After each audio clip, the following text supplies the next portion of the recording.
আকাশ থেকে বাস পড়ে।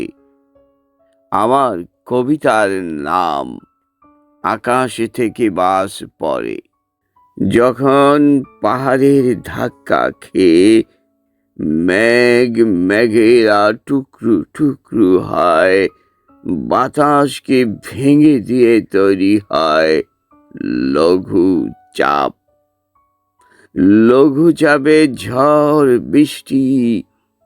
ঝড়ে কখনো আমি আকাশের নিচে একা একা হেঁটে চলেছি। তোমরা পথের শেষ কোথায়? কোথায় আমার ঠিকানা? কোথায় আমার সমাপ্তি? আকাশ থেকে যখন বাস পড়ে, কৃষকেরা ধানের জমিতে গরু নিয়ে তারা ব্যস্ত থাকে। সেই বাজে গরু মরে, কৃষক মরে থরে থরে। আকাশ থেকে বাস পড়ে, মানুষ মরে থরে থরে। সেটা আকাশের আর মেঘের দোষ না।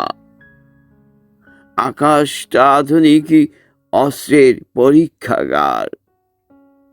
তাই তো আকাশ গ্যাস চেম্বার।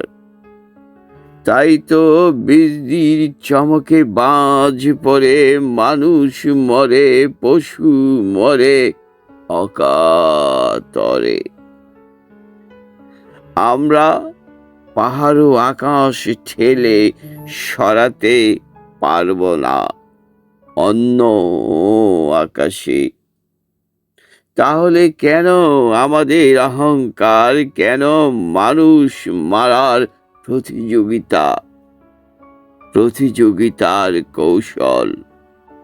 তোমাদের চেয়েও আল্লাহর কৌশল কঠিন ও কঠিন। তাই তোমাদের পৃথিবীতে পাঠিয়েছে আল্লাহর ইবাদত করিতে, তারই গুণগান করিতে।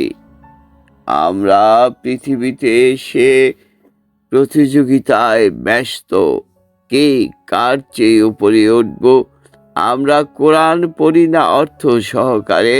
কোরআনের ভিতরে মানব জীবনের পরিপূর্ণ প্রশান্তি, পরিপূর্ণ শান্তি, পরিপূর্ণ দিক নির্দেশনা, জীবন সংসারের এবং ইহকাল আর পরকালের।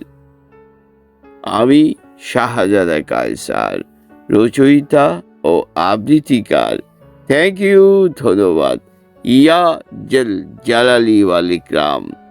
আমার কথাগুলো সঠিক হলে, ভালো হলে আপনারা শেয়ার দেবেন।